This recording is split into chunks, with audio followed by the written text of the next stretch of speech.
கணிசிரத்து கடலருகுல போய் ஏசப்பா நின்னு கொண்டிருந்தாங்க.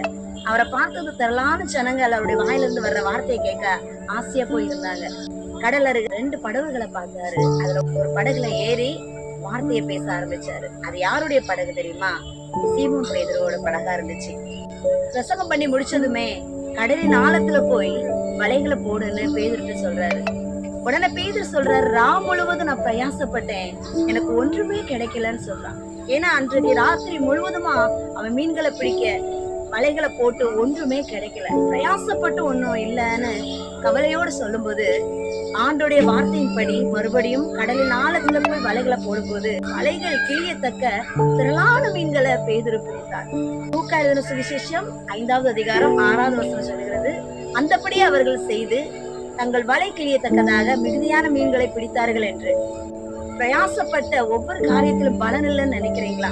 அதை பெற்றுக்கொள்ளாம போயிட்டு நினைக்கிறீங்களா? அந்த வார்த்தையின் மூலமாக உங்களோடு ஆண்டவர் பேசுகிறார்.